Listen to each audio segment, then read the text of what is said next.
I would like to welcome you. I'm Gary Bailey. I work at ACU as a professor in conflict resolution and organizational development. And I am doing this pathway with Darren Reese. And we are excited to engage in these conversations and demonstrate what it's like to have good Christian Muslim dialogues where friendships can evolve and we don't compromise our faith, but we certainly gain the value and benefit of friendships and learning some things that we're not used to and different from our typical experience. So today we're going to have a session that's going to be led in part by John Barton. We also have joining us Michal Meulenberg and Maria Khani. And John will say more about Michal and Maria, but I want to say a word about John because we've been friends for some time and worked together on several events, including the Christian Scholars Conferences and ACU Summits.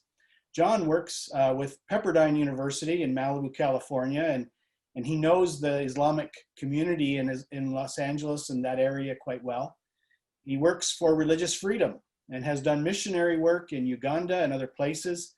And John is with us today to lead this conversation with Michal and Maria. And he will return to us as a panelist in session 5. So if you want to stick with us on our Tuesday at noon sessions where we have conversations between Muslim and Christians and how we do peacemaking work. And in that final session, we'll try to make sense of these Muslim-Christian relationships and what it means to Christians and the church today. So John, feel free to add or correct what I've said about you, and then introduce Michal and Maria, and let's have some conversation. Well, thank you, Gary, and good morning, everyone, and greetings from Pepperdine out on the West Coast. It's good to be a part of this session, and I don't have anything to correct, Gary, from your introduction. Thank you very much. But I am happy to be here, and I'm very happy to be a part of this series. It's a very important topic. Peace building across the Muslim-Christian divide is something I care a lot about, and very happy to be a part of this. I appreciate the work that Gary and Darren and others have done to put this series together.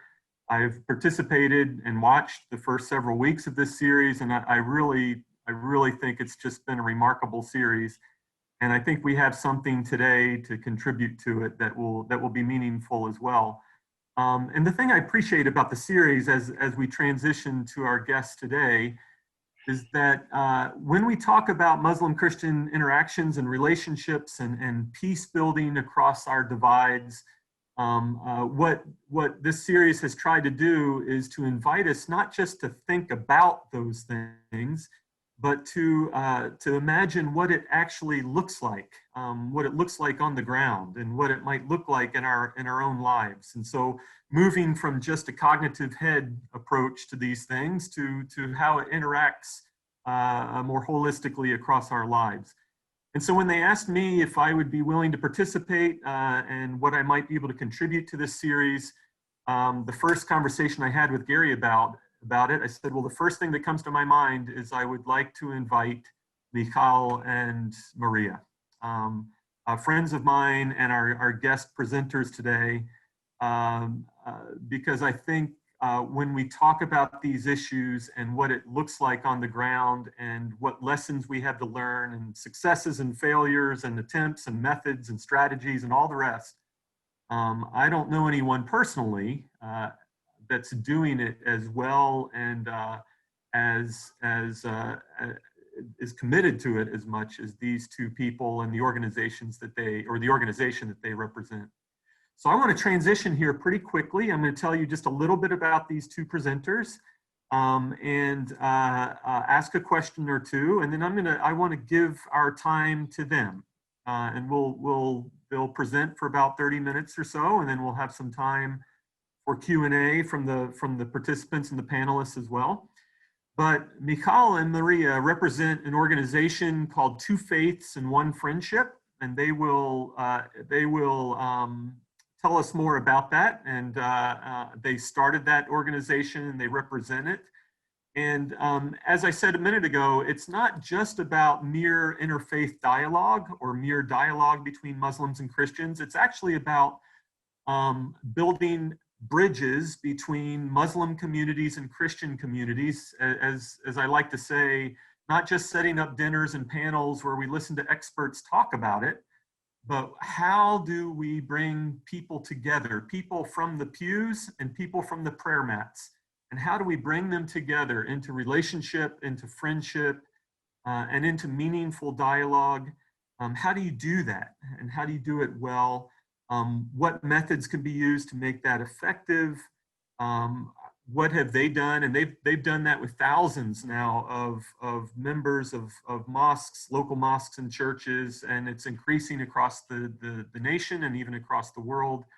And they have a lot of experience to share with us. Just personally, Michal Meulenberg, she has a fascinating life and a whole lot more than I could possibly tell you right now. But she has a PhD from Fuller Theological Seminary with the emphases on Muslim-Christian interactions, peace building, conflict transformation, and such things. She teaches at Fuller now and at Biola out here in California. But more than that, she is a on-the-ground activist, a person of faith, and a person of commitment to these kinds of issues.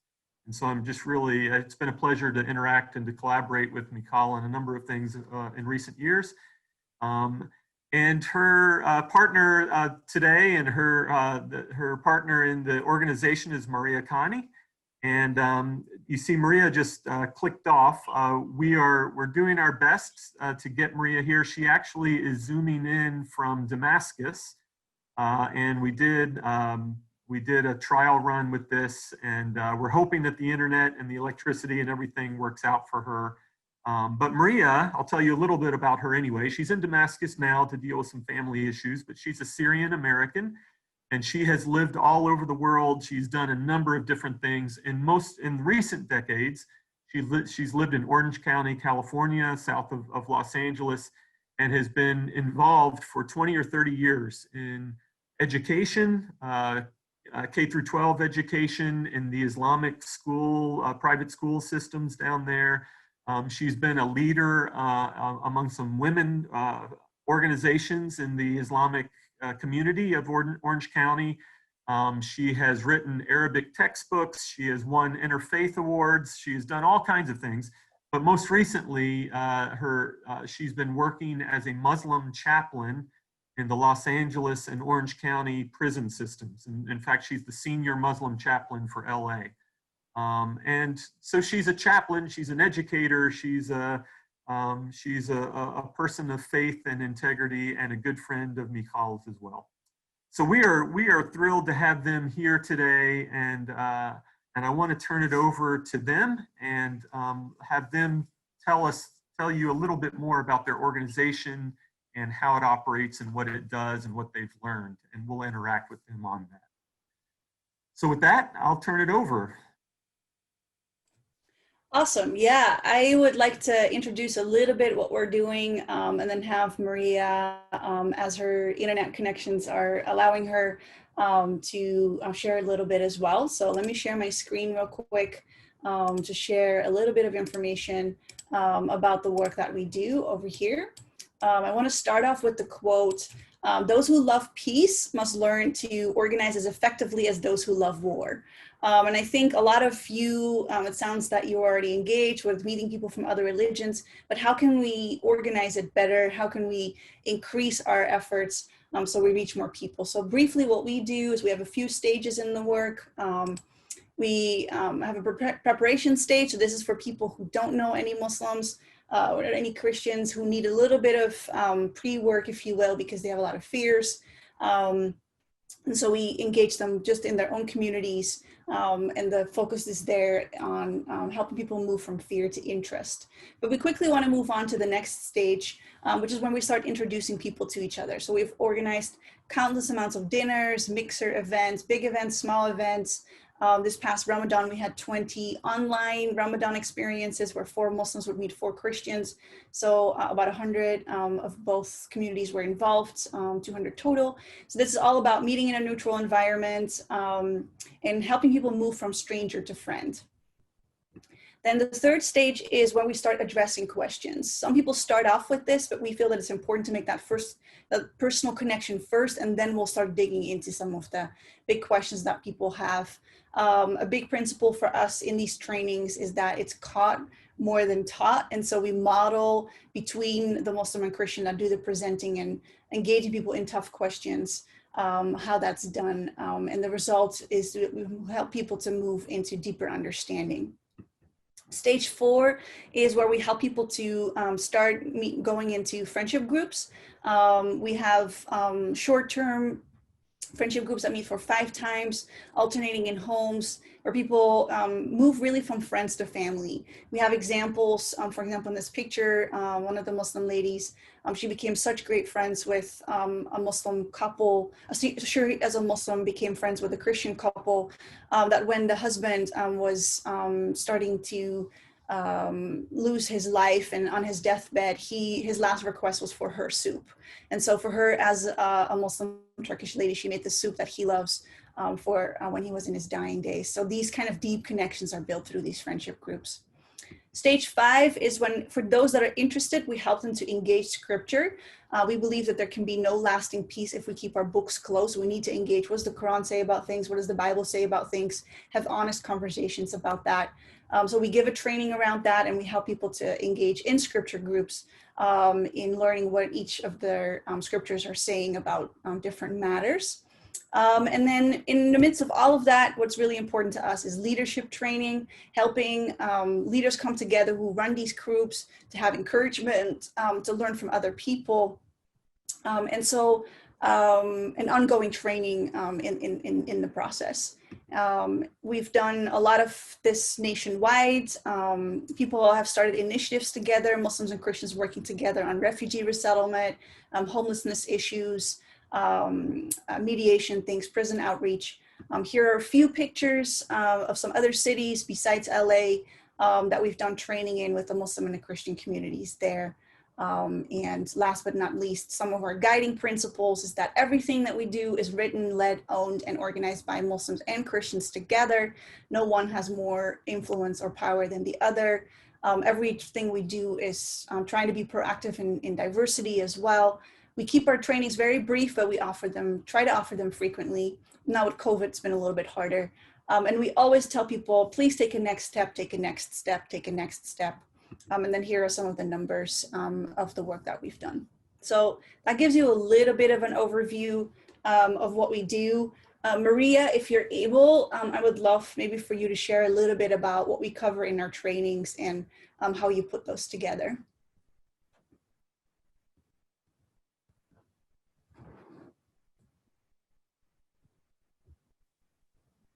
Maybe frozen. Yeah, it doesn't seem that we may have her. Oh, well. Okay. So Go for it, John.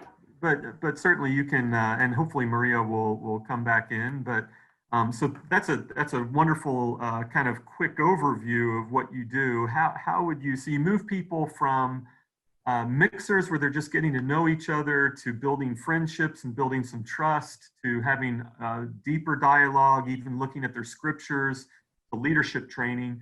And you're doing it all over the place and increasing numbers. How do you even get started with that? Who do you target for this process? How do you choose and select people? What churches or mosques, and what does that look like? Yeah, it started off in the fall 2011 when I was primarily engaged with my church and getting them to interact with Muslims. I had tried to organize a Christmas dinner where we ended up having only 40 Christians from our church and 140 Muslims that came to our campus. I was so embarrassed by that I vowed that I was going to make more effort to have more Christians join. And so we did a lot of work in the church, like sermons on love your neighbor. Okay, one of your neighbors is a Muslim, come meet them. And so then we started expanding that to more churches that start hearing about things and inviting them, as well as schools, like we've taught at Pepperdine, as you know, and different organizations. So yeah, Maria, you want to speak to that a little bit as well? From my end, I think the beauty of this work that I've been involved with Michal and her father, Pastor Abraham, is that for several years I was engaged with a lot of meetings and dialogue with leaders and clergy, but it stayed on the level of that level. I mean, clergy and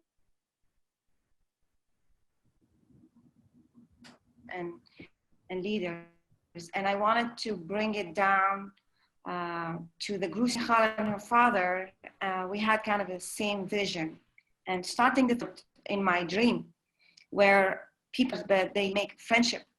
Do you have a Christian friends? And someone you know, and I say, I know a lot of that person, a friend, until you make a connection, until you visit each other, until you share life together. And I do have friends among Christians and Jews. The relationship I have with Michal and her father is not only through the work, but as two families, we became one family. And I want to share that with my community because it gave me a lot of happiness in my life, support from this family that I love so much. And I want that to be spread out in my Muslim community as well as the Christian community, because we don't know each other, but one human community. And the work that we've been doing is an amazing work, and I feel the blessing of God in every step that we've been doing. And I'm taking that here, and we started a group here a few weeks ago, and I hope that we can continue spreading this not only in the United States, but outside of the United States as well. Yeah, and I think to Maria's point, I think that that's why we started what we started, was because we saw a lot of great work that's being done on a leadership level, but it kind of stays there, right? So you see the pastor and the imam, they become friends or they are on a panel. And I started to get tired of going to so many panels where I felt that for the audience, their head was informed, but their heart might not have changed. I wanted the audience themselves to have that kind of conversation that they saw on the stage. And so we actually flipped the script and said, we're only doing a 10-minute presentation from the stage, and then you all are going to be talking, giving them icebreaker questions, that kind of thing, to help build those connections and to kind of turn it around. Yeah. And so as Maria said, our families ourselves, as I said, it's caught more than it's taught. People see the love that we have for each other. We've been friends for almost a decade now. Both of our families have been through horrific things where we would be there for each other, showing up in times of need and suffering. And so it's a deep, deep friendship and a deep connection to the point where I call her my second mom. Yeah. So I mean, part of what you're saying here, obviously, is that your organization called Two Friendships or Two Faiths and One Friendship draws on and drives out of friendships like what you're talking about here more than anything else. And I know that panel or people that are participating in this, they can look your organization up on the internet and see even the steps and the methods that you went through quickly a few minutes ago. Is that right? What can you point them toward, or what else can they know about that? Yeah, we're currently working on because we're constantly innovating new ways, and so we're updating our website right now. But feel free to email us at twofaithsoneFriendship@gmail.com. Whether you spell the two out or you use the letters, both work out, and we can send you some brochures and some steps to take on what we're doing. We hope to also write a book on the material because we keep being presenting, and people say like, I want to read more about that. And there's so much to each stage. There's so many things that could go wrong, so many things that could go right, so many stories to share.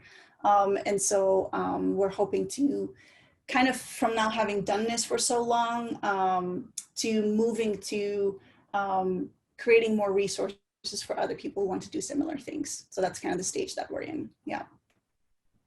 And you just kind of mentioned, things that have gone wrong and things that have gone right. And a few minutes ago, you talked about how the opening event, and at least in your experience, a number of years ago, was to invite some Muslims and Christians to come together, and the Muslims turned out in large numbers, and your Christian community didn't, and that was embarrassing to you. What are some other things that you guys, from both sides, have been some of the challenges, either challenges of perception from within the two different faith communities, or just some of the logistic challenges, or maybe even some of the deeper interrelational or even theological challenges that you've run into? Maria, would you like to try? Yeah, I can try. Some of the challenges that I faced within my community was to correct a lot of misunderstanding about the Christian faith, based on what they learn from whatever their scholars or imams or their traditions or country they're coming from. They have a lot of information about Christianity. So when I learned more about the faith through Two Faith and One Friendship, I was able to take all the information that I learned and pass it on and correct it in my own community. It was a big challenge that all our life we know this and this, and now who are you to let us know that this is wrong? We don't trust you, we don't take your words. We know our imams and our leaders, they say the right things. But then I learned how to introduce this information by reading the Bible and sharing some verses from the Bible. And then by time, things start to change a little bit. And I feel like this is a very important thing in our training, is that I'm a voice of my Christian community when, and I say my Christian community because I do believe that I'm part of this community. I am the voice of my Christian friends in my own community to defend if they have a wrong idea about Christianity. And I hope, and I do know that Michal and her father are the voice of the Muslim, her own and the true Islam and the belief of Muslims. Yeah, absolutely. I would say very similar challenges in our community. In the beginning, it took a lot of, it felt sometimes like pulling teeth to get some. I mostly work in evangelical communities, people with evangelical background. And so already 10 years ago, that was a challenge at times. People that were nervous I was going to become Muslim, or, people said, like, have you seen any like cells in the church? Those type of things, or did Satan attack you when you walked into a mosque? So there's a lot of, I believe really strongly in not, in being very kind and understanding that people have fears and they say sometimes irrational things, and to not make fun of them in the process, because I think that drives them further away. So I personally actually had to do a lot of internal work in being loving to my own community, because Muslim friends are easy to love. They have amazing food. They're so welcoming. It's been incredible to build relationships, but then sometimes it's been hard in my own community where people say really, really horrible things and very stereotypical things. And even when you present information and evidence to the contrary, what I have found though, and that's why we approach it the way that we do, is that as soon as people start meeting a Muslim, a difference is being made in that process. And so even when I teach courses on Islam at Christian universities, 16 weeks, I will be talking about what I know about Islam. We'll be reading, we'll be watching stuff, you know, but then we go visit a mosque or we make a Muslim friend and they'll say like, that was my favorite part of the class. And I don't mind because I think that that's where it's that life on life connection, you know? So even in the time of COVID, I'm making people meet each other on Zoom or some other form. But yeah, it's been challenging at times. Also, when the political rhetoric comes in, to steer away from that and to have people focus on, hey, what do your scriptures say? You're supposed to love your neighbor. And you can't do that passively from your couch. You need to actually engage. So, yeah. So I would imagine that in the work that you do and the way you're talking about this, I mean, bringing people together, trying to get past stereotypes, trying to give people opportunities to interact with each other in more friendly ways, to get to meet each other's kids, to eat each other's food, to visit in each other's homes, those kind of really important kind of friendship, trust building type interactions. I would imagine in your work that you have done some of that. And maybe on both sides felt some receptivity and people are excited and they're coming together, and then you hit some roadblocks. Maybe when you open your texts, or maybe when some topic comes up, or can you talk just a little bit about what some of those roadblocks, what those experiences have been like, and how you get through them, or sometimes if you don't get through them, or just what you've learned in some of those kind of dynamics. That makes sense? Absolutely. No, 100%. And this is also what we stress in our first training. It's a 4-hour thing. It's very interactive, but we say the one thing we want everyone to walk away with is to learn to ask the question, to really listen when you ask. And that is, what do you mean by that? Because even when we're all speaking English and we think that we understand each other's faith, there's still continuous nuances and differences. And then to recognize that there's also variation within the community, right? So when I say kingdom of God, a lot of people have different understandings of that. And so that's why we say we have to continue to pursue, even for ourselves as well, what do we mean when we're talking about becoming a Christian or following Jesus, or, you know, being part of God's kingdom? What does that mean? And to do that to each other as well. And I think what I've learned from different issues that we've encountered, even myself personally, in relationships with Muslims or with other Christians, or what I've seen happen between others, is when we stop asking that question and we start assuming. And even when you've done this, I've done this for a decade now, I still bump into that. I think that I have assumptions that I understand things, or I'm not taking the time to truly listen. And to do that kind of conflict resolution work that's needed in any kind of relationship forming, let alone with people from other faiths. So yeah, it definitely happens. One of the interesting things to me is also to see that sometimes what's happening politically can turn into a theological argument, but it's really about something else.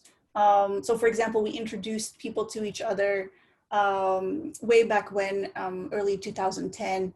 And then the Gaza war happened in the summer of 2014, and Muslims started posting certain things on Facebook, Christians on Facebook, and some of these friendships were destroyed in the process of people getting angry with each other. I've seen it in other areas as well, and so that's when we would wish that people would, again, like, okay, you're bringing in a huge topic now that's important and that we need to engage, but we need to, again, sit down and try to understand, what do you mean by that? And it's hard work. It's not, you know, the food and dinners, like, that's nice, but the further you get, you bump into some things that is hard work, and it also requires for you to work on your ego, work on your humility, work on your recognizing that I will never know what it's like to be in someone else's shoes or to think the way that they think. And so I need to keep asking and keep trying to understand. Yeah, I hope that answers your question. Yeah, I mean, it makes me think that at least I can imagine two mistakes in some of this work. One would be to enter into the mixers and the food and the interactions and the fun stuff and never go deeper, and that can promote a kind of superficial facade of reconciliation. But the other approach is just to jump into the combative stuff right from the beginning and feel like you have to work that stuff out before you can even build friendships.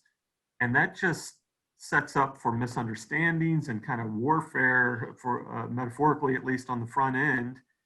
And so what I hear you saying is that you're trying to navigate some of that by doing some of the work of building friendships and interactions that are positive first, but not neglecting those things, as you've said, that you bump up against that are more difficult, with varying levels of success. Is that a fair way to say it? Would you say in your organization you've had varying levels of success?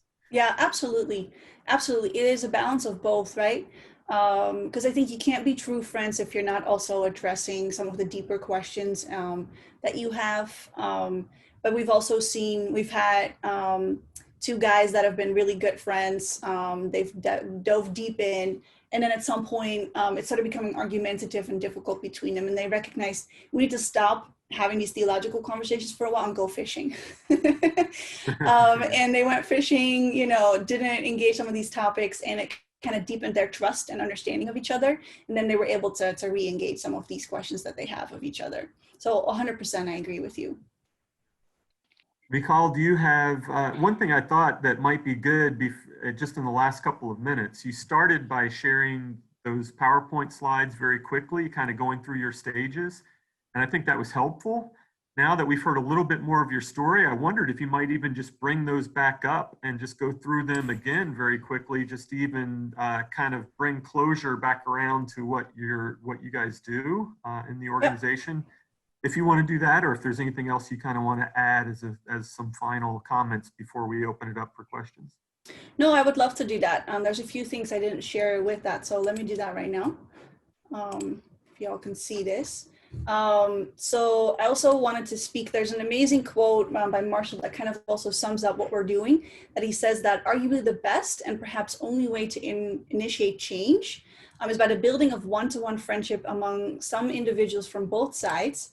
The impact of individual acts of peacemaking can accumulate over time and spread through the relational networks that tie communities together until a tipping point is reached and society-wide shifts in consciousness occur.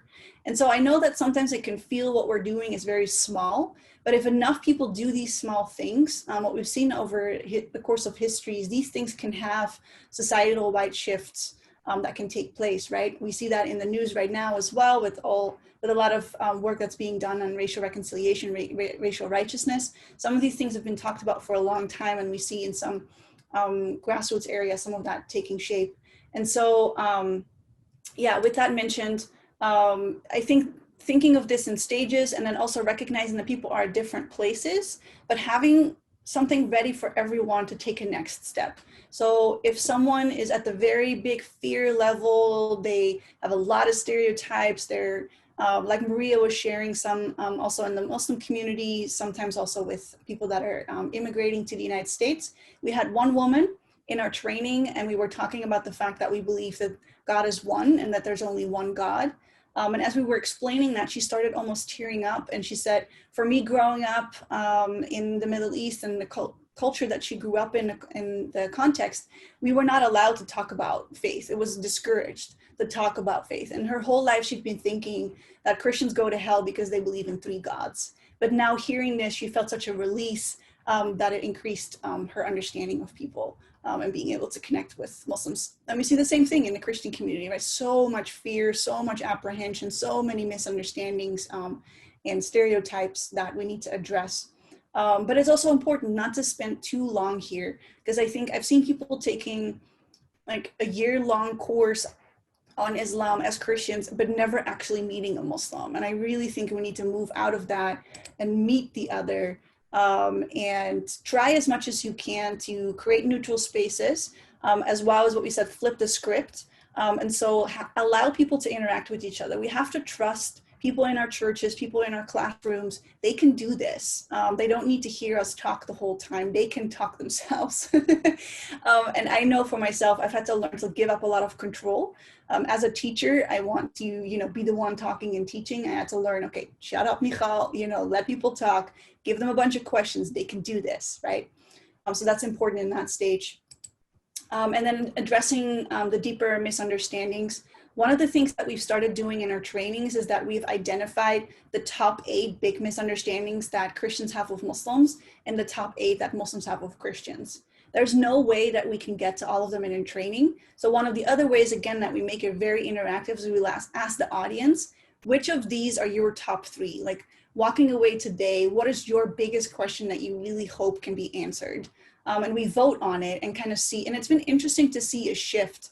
It used to be that people were really afraid of the word jihad or Sharia, and sometimes it moves away, like those questions don't seem to be there anymore, and similarly vice versa. And so allowing to continuously update and to really help what I call the lingering questions, the things that are happening in the back of our minds. Even though in the front, we're nice, we're smiling, we're kind, but then in the back of our minds, we're like, yeah, but what about this? What about that, right? We want to bring that from the back of the mind to the front and actually engage it in a way that's respectful and understanding. And then the friendship thing, I think it kind of speaks for itself, but one of the things we found in that stage to be extremely important is that it's co-led. It can't be a Christian saying, I'm going to run this, or a Muslim saying, I'm going to run this. We've seen that when that power dynamics is unequal, it creates a lot of tension in the group. And then there's a lot of fear of hidden agendas, both towards each other. So it has to be a Muslim and a Christian that are friends, that learn to continue to trust each other, who are bringing the Muslims and Christians together. And they together are making decisions on what we're going to talk about, where are we going to meet, and always running that decision by the other to have shared perspective there. So I think those were a few additional things I would love to share with each of that, and I hope it's helpful. That is very helpful. And let me, Gary, as I turn it back to you for some Q&A, and hopefully Michal and Maria both can engage some of those questions. Let me just say again, just a word of appreciation, Michal and Maria, for being here and for sharing this. The wisdom and just the commitment to these kind of initiatives is really important and really good. And I think we have a lot to learn from your experiences. So Gary, I'll turn it over to you. Do you want to navigate things from here? Sure, yeah. Well, let me say also my gratitude for having this conversation, for John and Michal joining us from California. That's great. But I'll tell you what, having somebody joining us from Damascus in Syria, that is completely awesome. And so we're really grateful that Maria could join us. And even with challenges in our connections, it's totally worth it. As far as the Christian group that's attending, we have some understanding of that location from our scriptures, and so it's very impressive. And we're grateful for the attention that you're giving to us as we go through this conversation. I wanted to ask a question, and sometimes I like to push the edges a little bit. And so I'm wondering, we've talked a little bit about how fear drives some of our responses to the issues that we have between the Christian and Muslim divide. And even though we have this fear, that we often find ourselves acting out the fear in terms of anger, or maybe it closes our minds and we want to run away. We don't want to deal with it. And so maybe it looks like disinterest. But both of our faiths have love and mercy at the very core of what we believe. And so I wonder how we navigate the promoting of these loving relationships. But love sometimes also assumes that we agree with each other. So how do we promote the love, but also not suggest that we have to be in complete agreement about theology and doctrine? I told you it was going to be a hard question. So either one, who would like to start first? I would love for Maria to try, and then if it doesn't work, I'll jump in. It brought a smile to my face. It's not a hard question. It's a common question that we hear all the time. And Pastor Abraham always says that he loves his wife and his wife loves him, but they don't agree on everything in life. So love does not mean that we need to 300%. Love means is that I need to understand the person and the interest of the person, the belief of the person, and I need to respect that. In my belief, this is what love means. One thing I wanted to add to what Michal said earlier, and probably will help also answering the questions, is that these kind of training brings their own faith. And I've seen in the last few years how Christians, how much they learn, meaning about their became more like strong in their faith. Same thing for Muslim. Muslim comes a lot. They have misconceptions about their own or about Christian faith, and these type of kind of and make them to be Muslim. They came to the training of Christian faith. And this is what I love about the training. And this is what I'll continue. And I hope that a lot of people will join in the future after COVID. Thank you, Maria. Yeah, I was transliterating what she wrote, also because I know a lot of her phrases. Hopefully I did it right. But I would say the same. Yeah, it's impossible for us to come 100% on the same page, and we recognize that that is also not possible, right? There are fundamental differences between our faiths. I like to always draw Venn diagrams where there's like, okay, there's a, whatever, I don't know if you can see it this way, but there's always that center where we have a lot in common. And then there's these areas where there's always going to be disagreement of how you see things, how we see things. I think the mistakes that, I don't know if it's a mistake, but what you see a lot is that people either focus only on what we have in common and be like, oh, we're so the same and everything is the same and it's really the same. And it doesn't, for people that really take their faith very seriously, it feels disingenuous and that we're not allowed to fully be ourselves. We have to somehow be the same. And so it doesn't bring freedom to different experiences. The other part of it is though, the people only focus on those areas that we're entirely different on, and they can't see that we have anything in common, and they're only focusing on the differences. And so we have to always look at the full picture. Even the other day, I was putting a class together at Fuller, and I came to the realization after having done this for so long that I really don't teach Islamic studies. I teach nuance studies. I think there's a continuous nuancing that we need to do, where it's like, okay, this is true. This is what you see with some Arabs. This is what you see with Turkish people. But then within that, there's differences. Within families, there's differences, right? In the mosque, there can be, with 1.8 billion different Muslims, there's 1.8 billion different differences. And of course, they have things in common, and it's the same also in the Christian community. But trying to hold in tension what we have in common and what is different at the same time, I think is a continuous learning of love. You know, one of the things that you've mentioned was dealing with the misconceptions.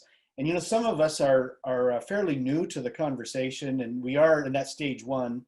I wonder if you could just briefly highlight what some of those misconceptions that Christians often have of Muslims and their faith, as well as Muslims have of Christians and their faith. Yeah, I'll speak to the first, and then Maria, if you want to speak to the second. The top 8 ones, if I remember off the top of my head, that we've identified. This one is not as big anymore, but a lot of questions about Allah. Is God and Allah the same? Or is Allah a moon god? We heard that one less and less, but it is still present in some communities. You know, questions about terrorism, violence, apostasy laws, or not, misunderstandings about the oppression of women, what the scarf means, what is Sharia, what is jihad, and yeah, a lot of those end up actually being more political questions than theological questions, and so asking Muslims to speak on behalf of all Muslims is very problematic to begin with, but we need to highlight that to people. So that's what I would say that I see in the Christian community. Maria, do you want to speak to misunderstandings that Muslims have of Christians? The concept of unity is kind of Muslims have an issue understanding what does it mean. The second one relates to the same, is that a lot of Muslims believe that Christian worship 3 gods instead of one. The concept of the Savior, Muslims have a problem understanding what it means. Also, they have an issue in understanding of the difference. Evangelical Christians, Catholic, Protestant in general, let's say the Jehovah's Witnesses, they have an issue with understanding the different translation of the Bibles, or the difference between King James and other version. So we address these kind of questions in the training, as Michal said earlier. And there are a few other issues that we try to address as well. That's great. I think that gives us a real sense of what are some of those divides that we really need to work on. I wonder if you know, when we have meetings together, sometimes I'm concerned I'm going to say the wrong thing. And I wonder if you have those concerns about things going really well in a meeting, maybe one of the gatherings with food and everything, and then someone says that one wrong thing that just kind of makes everybody go silent. Is that a thing? I think sometimes it's happened maybe once in one of the dinners. I think we've organized, oh boy, maybe 200 home-based dinners, maybe even more over the years, and a lot, like in the hundreds. Only once have we heard that it really went wrong. People really didn't like the experience. And that was because we had a Christian host hosting a Christmas dinner. Her husband had not gone through our training and was insisting that Muslims do not have Jesus mentioned in the Quran to the Muslim lady that was in the group. And she was very offended by that, where she says, we believe in Jesus too. And he's like, no, you don't. And so we attributed that to the fact that he maybe hadn't gone through our training. We asked all of our hosts to go through training, but that's really the only. And then the other one is why I mentioned that some people got mad on Facebook over political issues in the Holy Land. But that, hasn't happened since. So in the, I guess, 5 years that we've done Two Face One Friendship, maybe two of those, we've had, the other one, we sometimes have like but in the younger folks, sometimes like a Christian girl being asked out on a date by a Muslim guy. It barely happens, but she then really wants to take him to church and wants him to become a Christian, and then some tension arises in that level.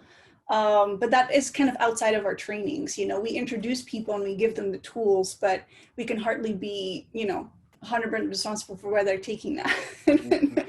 But yeah, so some of those little things I would say have happened, but because we keep hammering on the fact, ask, what do you mean? Like if you feel, we, for example, train people, if you feel in yourself that you're getting really upset with someone, when you feel kind of the tension rise, take a step back to see, first of all, are you understanding what's happening? Like, where is someone coming from?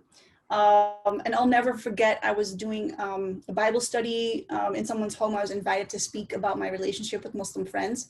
And there's a gentleman, and no matter what I said, he was 100% convinced all Muslims are terrorists. They're all out to kill us. He had this deep bitterness and anger about him. And then as I dug deeper, he'd been a war veteran in the Middle East. He's suffering from PTSD.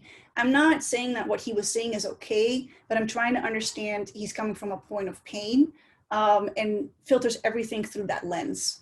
And so sometimes going beyond the words and trying to understand where someone's coming from helps to sometimes kind of diffuse some of the issues. But yeah, Maria, are you able to speak to that as well?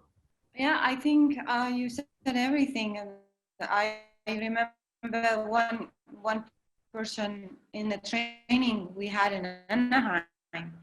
He kept insisting on that if we don't believe in Jesus, then there's no hope for us to go to heaven or to paradise. But that was the only negative experience that I had in the training for the last 5 years, 6 years.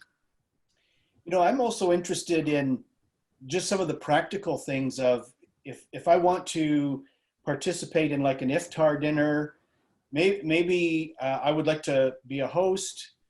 I imagine the training would be very helpful, but do you talk even about the types of foods? And I mean, I can imagine, Maria, that from the Muslim restrictions in diets, that what I would normally prepare, there's not a whole lot that you would really want to be eating. What do you do with just creating the menu for a dinner? Yeah, one of the things that we do, and this again goes into the fact that everything we prepare is done by Muslims and Christians together. So for example, Christmas is coming. The first 2 weeks of December, we host Christmas dinners. Our Muslims are invited into Christian homes to share a meal. And we do a prep call with a Muslim who will guide them through. We have prepared a document about 7 pages that has all the details lined out. For example, we once had a Christian family that wanted everyone to sing happy birthday to Jesus with a birthday cake. And we said, like, that might be a tradition that you have, but Muslims are not going to be comfortable singing that song with you, you know? And so we also then go over, we have a process set out where we introduce Christians to who's going to become in their home. We have a draft email that they can copy paste and change however they want to, in which they're asking, hey, what are your dietary restrictions? Also because for some Muslims, halal also means that they won't have any gelatin or anything made out of a pork product, right? Or if you are serving chicken and beef, where did you get it from? Other Muslims, they're fine wherever you got it. Others want to know where you got that. And so we prepare Christian hosts by being able to engage with Muslims who've done this many times and who can walk Christians through it, as well as in the documents that we've created once people sign up to be a host. So yeah, a lot goes into that. And there's also a lot of prep on the other end. The biggest issue we one time also had during Ramadan is that we said the dinner was going to start at 7. And so the Christian hosts, they show up at 6:55. We had this one Muslim host. She was also new to moving to the United States. She was so offended that they came so early. Like, she was still preparing. She was embarrassed. She expected people to come at 8, like right before the sun goes down, because that's what the Muslim community that she was a part of was doing. And so she called me up in a panic. They're already here. What do I do?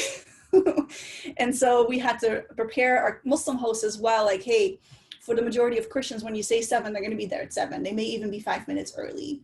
So make sure that you are actually done. Or one of the ways that we found around that is to assign someone else that will welcome people into the home, engage them in conversation before the dinner while they're still working in the kitchen. All of these practical stuff.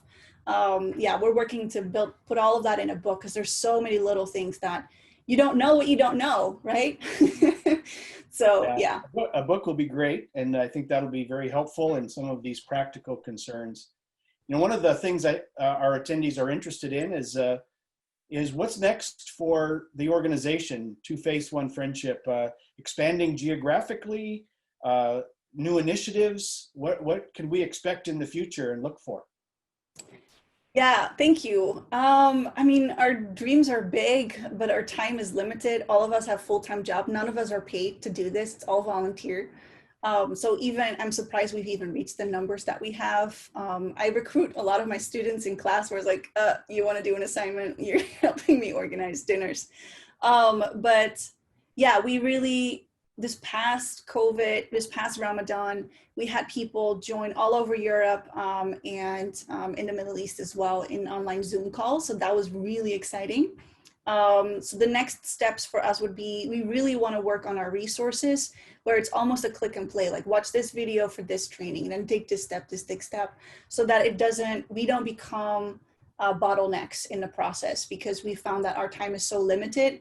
And with Maria also taking care of her dad, you know, in Damascus, it's become, yeah. So our primary focus is on building resources so that really anyone, if you have it, you can go for it, and then provide some training and coaching for people that want to. Because we are seeing initiatives right now, mostly in Europe. We've seen some in India, as well as some parts of the Middle East where people take on some of these, the model that we've developed. Yeah, that's great. Like to see this kind of thing growing. Well, our time is coming to an end very quickly, and so I would like to express my thanks again, just for taking the time to join us and be part of our conversation. John, did you have any final words that you'd like to share with the group? No, not anything more than just another word of thanks and gratitude for creating this space and for Michal and Maria contributing so well to it. I think this is a real blessing to us, and I think this is a blessing from God, that God is wanting peace. God is a God of peace, and in all of the ways that I see, both from Islam and Christianity, peace is a good and important thing. And so thank you again for joining us, and hope you'll join us again next week. We will be meeting Tuesday at noon Central Time, and we'll have another couple of people who will join us, one Christian and one Muslim, to talk about the issues. So thank you all for joining. Talk to you next week.